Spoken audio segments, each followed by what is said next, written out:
Today on Points for Tryin, we are looking at some inventions that were powered by water. So if you've ever dropped your phone in the toilet, you're basically an inventor.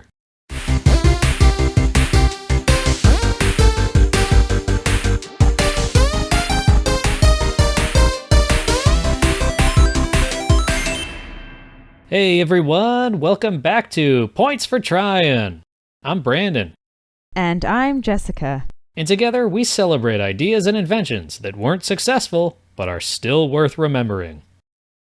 People have been harnessing the power of flowing rivers for centuries, but in the early 1800s, this trend started moving indoors. At the time, running water was becoming common in homes, and all that water needs to be under pressure for it to move through the pipes. It didn't take long for inventors to harness the, quote, untapped potential of all this pressure. Water was used to power appliances like sewing machines, fans, washing machines, and kitchen mixers. They all worked basically the same way. Hook it up to a faucet, turn on the water, and stand back as a water wheel inside spins a motor while pouring gallons of drinkable water right down the drain. So that sound that you hear right now is every California resident screaming at the top of their lungs. This was not a eco-friendly way to power your gadgets, but yep. Depending on the pressure and flow rate at the faucet, water-powered motors could get about a third of a horsepower, or about 250 watts. That's about as much power as a modern kitchen mixer, and a third as much power as a modern horse. If the situation called for some actual electricity, water-powered generators were also available. Kids with rich parents could play with an electric train set complete with a mini Hoover dam generating power from the kitchen sink. These were simpler times when children were actively encouraged to mix water and electricity. Those were the days. Those were the days. What's your favorite appliance? So mine definitely is the water-powered washing machine. I love the idea that the energy contained within the water was used to, move the drum around and slosh the clothes around, but also the water was used to actually wash the clothes. And I think that's such a cool idea.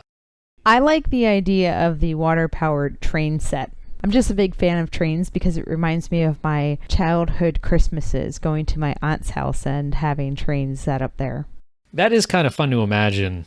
Before electricity was common in homes, when they had running water, they could just hook up a little faucet and they literally have a little generator in their house and it's powering the trains. I mean, this is kind of cool. Well, our ancestors would have been much more familiar with water wheels anyway. Mills were a big thing back then. Yeah, I wonder if they called them indoor mills or something. What would the average person think of I've got my own water mill inside my house? Fun fact. When I was growing up in my hometown, we had a family restaurant and one of the rooms had a water wheel inside it. I don't think it powered anything, but that was my favorite spot to sit next to when we ate lunches and dinners there, was right next to the water wheel. I could sit and watch a water wheel spin around for fucking hours.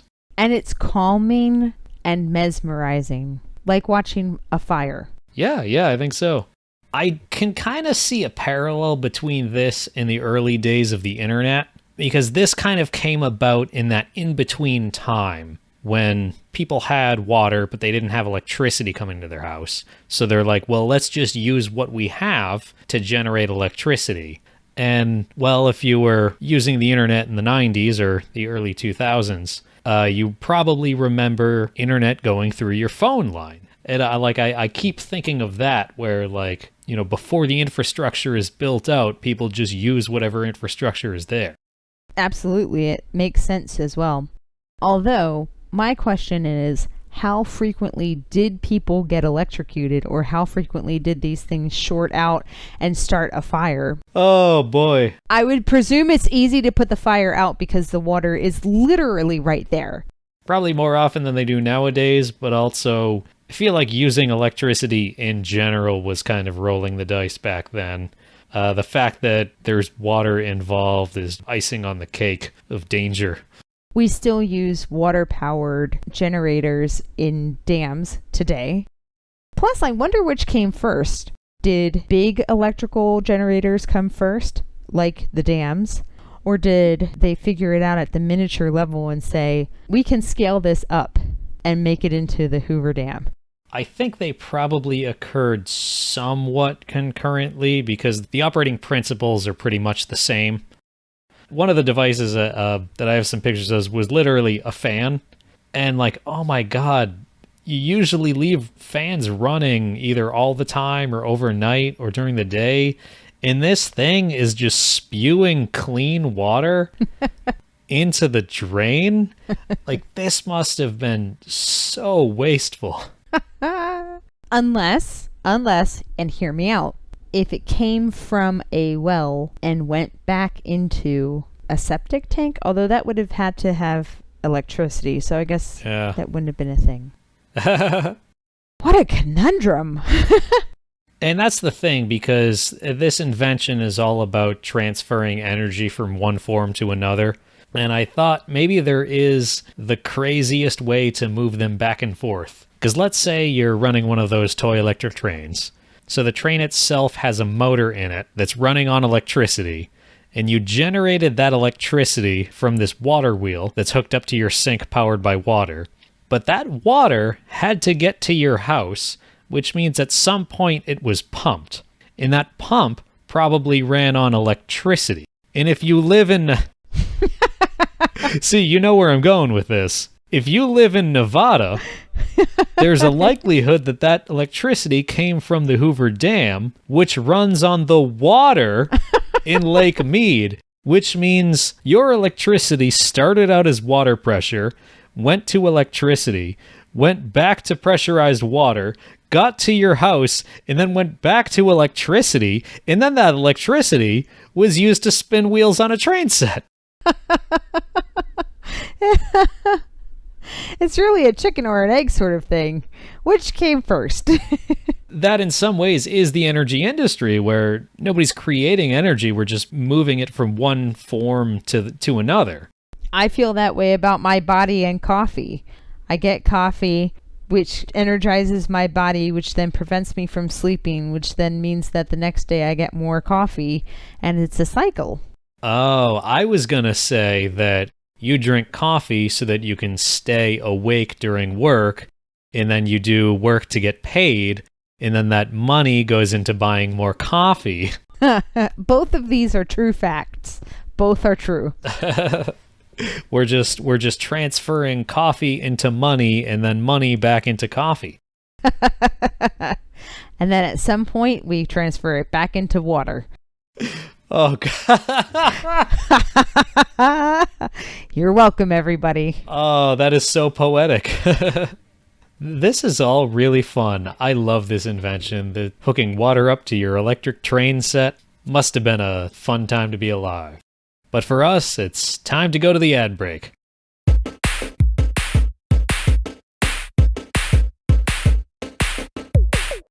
Today's episode of Points for Tryin is brought to you by Brondo Energy Drink. Are you still drinking water when you need to hydrate? Water's what they put in toilets. Gross. Crack open a can of Brondo and get the electrolytes you need and delicious flavors like blue and red. Brondo can even be used to water your plants, because it's got what plants crave. Brondo, the thirst mutilator.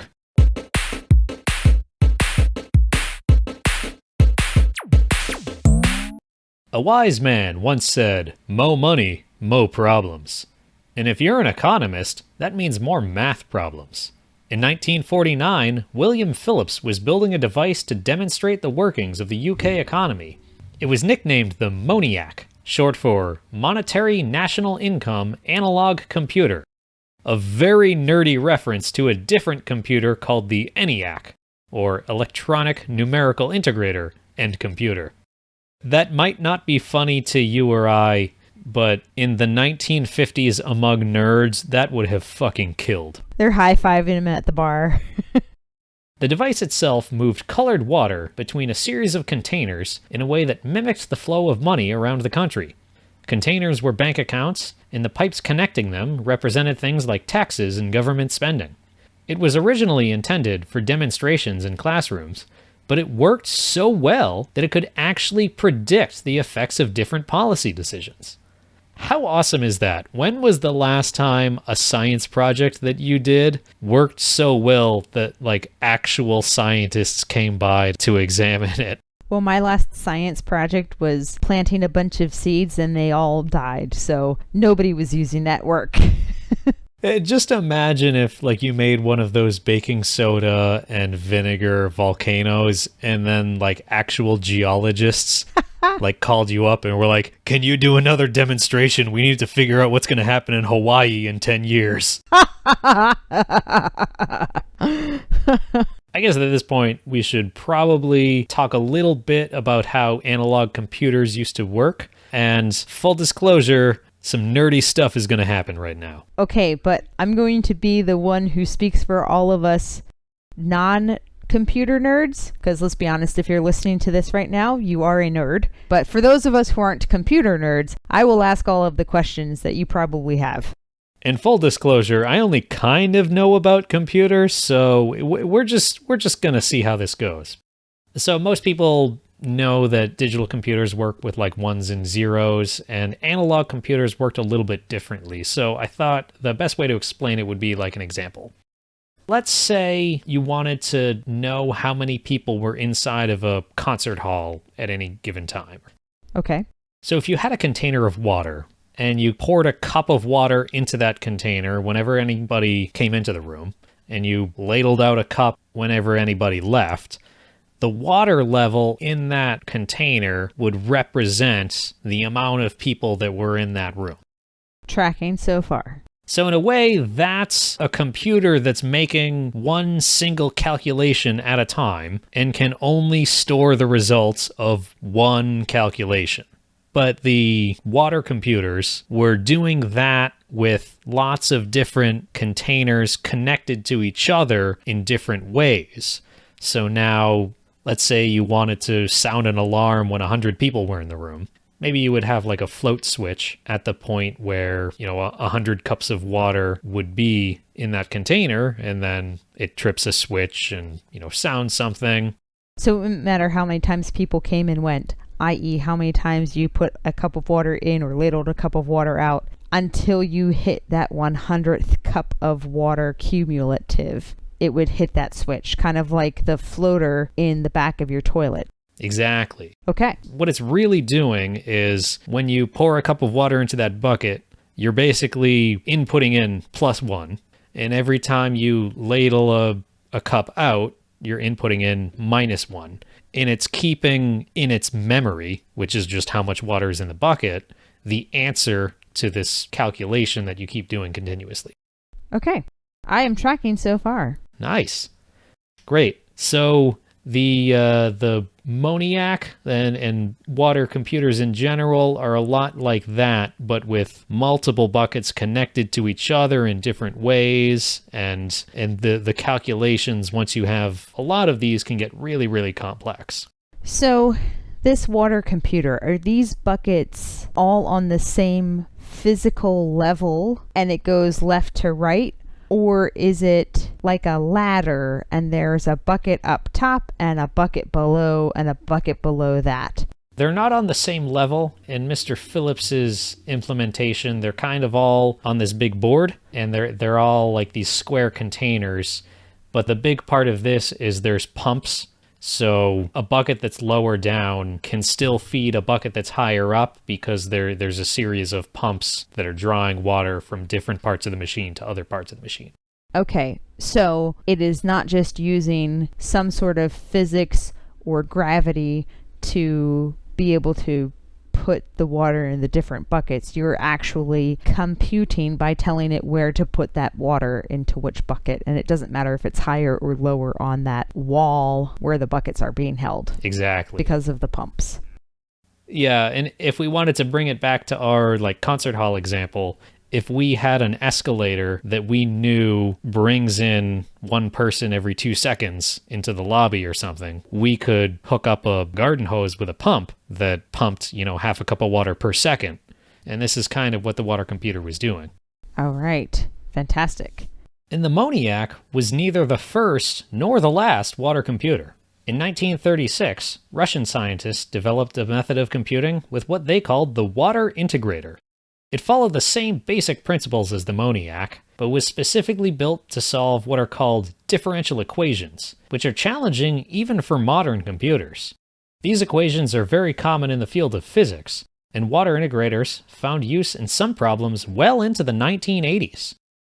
And as a side note, bringing in the theme of this podcast, that everything is space, those Russian water integrators were used to design, you guessed it, rocket engines.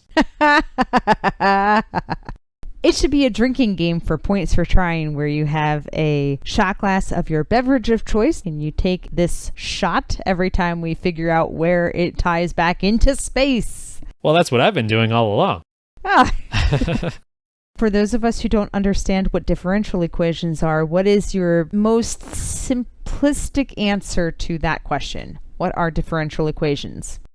Essentially, differential equations are kind of solving for a value where the rate that value is changing depends on the value. Again, we're going to use water for all of the examples, but imagine a really big tank full of water with a hole on the bottom. How much water comes out of that hole is going to depend on the water pressure, which is going to depend on the water level in the tank. So you have a high level of water in the tank. That means that you currently have high water pressure. So it's pushing the water out that hole at the bottom at a higher pressure. And then as it gets less and less in the tank, the water level goes down.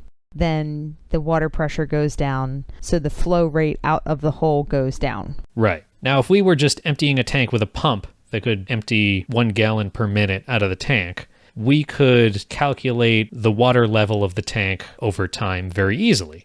But with this hole at the bottom, it becomes a differential equation where how much water is coming out of the tank depends on the water level in the tank. So if we're solving for how long does it take for that tank to empty, it's a lot more complicated, and the answer basically depends on a differential equation. Okay, so fellow non-math nerds like myself, hope that's clear as mud, but I do understand what you're saying about the water pressure in the tank. That makes sense. And that's the differential equation. So, okay, so that's what this Russian water computer was calculating. And that is what they used to send Russians into space? Yeah, among other things. Okay. This is actually kind of amazing because a lot of problems in physics involve these differential equations, and the way that they were solving them with this computer is basically using water, using something where the physics of it moves around in a certain way to solve physics in a different way, like, the pressure inside of a rocket engine. It's kind of cool, and the nerd in me gets really excited about all of this. I'm nerdy in a very different way, and so this is very confusing, but neat that they were able to figure it out. But back to this computer, I'm imagining that meme of that guy pointing at his head, because your computer can't get water damage if it is water. Huh? I'm pretty smart. I think that it will absolutely work in the apocalypse. That's when you will see this come back. We're going to say, we have no electricity anymore. We've blown ourselves up. But what we have is this stream over here. So let's solve some differential equations. Oh man, I hope that makes it into the next Mad Max movie, where they've got like pipes and valves and streams and everything, and they're like fighting over the water computer, like, I want to watch cat videos. You're taking up all of the river. That would be peak human stupidity to use up all of the river to watch cat videos with water computers. I would do it. If I'm alive in the apocalypse and I can fashion myself a water YouTube, I'm just going to watch cat videos until all the rivers dry up. Which might be 10 days, depending on how the apocalypse occurs. All right. It's about that time again. Does it get points for trying? Let's start with the faucet dynamo. Oof, the faucet dynamo. Faucet dynamo gets a point right off their bat because I like the word dynamo. Always a good idea. Yep. It gets a point for, I love inventions where it's in this transitional time where like things are new. We don't know what the standard is going to be settled on. We don't know that electricity is coming and that's how all of our gadgets are going to be run. So we just start hooking them up to the sink and, spraying water everywhere. And that's how we get our electricity. I love that. And it gets a point for mixing water with electricity and just living on the edge. Okay. So for me, it gets a point for being practical, and it gets a point for being something that we could bring back should we ever find ourselves in need of electricity, but we've had some sort of catastrophic event happen, electromagnetic pulse, the end of days, something like that. We could make it work. I want to give it another point for being a miniaturized version of something that we still have today. We still have dams that create electricity, and the fact that they were able to miniaturize it and bring it into the home at a time when that wasn't something that was done yet, that is really inventive and neat. Yes, it didn't last very long, but it wasn't completely a failure. So, that's pretty awesome. Okay, water computers. I think it gets 1 point for the analog nature of it. Was this the hipster vinyl of the computing era? Where this digital computing, it just doesn't have the warmth of water computers. It doesn't sound the same. It definitely gets a point for being space related. And it definitely gets a point for that very nerdy, but funny to the right people pun on its name. The Moniac, based off of the other way more famous computer called the ENIAC. I have to agree with that assessment. Yep. And also, it was a computer that calculated monetary policy, and its name kind of sounded like money, which I think was intentional. Well, for me, it gets 1 point for being something that was created for one thing, but proved to be quite efficient for actual economic study. And I also think it gets a point for being something that is so complex that you had to explain both how computers work and differential equations to myself and all of us here at Points for Trying. So fans, if you are still here, thank you. And for that, we're giving it another point. And if you are an expert in computers, please tell me how wrong I got that explanation. Okay, so at the end of the day, it was a very close race, but we have 6 points for faucet dynamo and 5 points for water computer. I think these are some of the higher points numbers we've been getting lately because we've been finding things that are very efficient and awesome. This is point inflation is rearing its ugly head. But yeah, we might just keep giving more and more points. You never know. That's all for today. Thanks for listening. And if at first you don't succeed, it's all water under the bridge.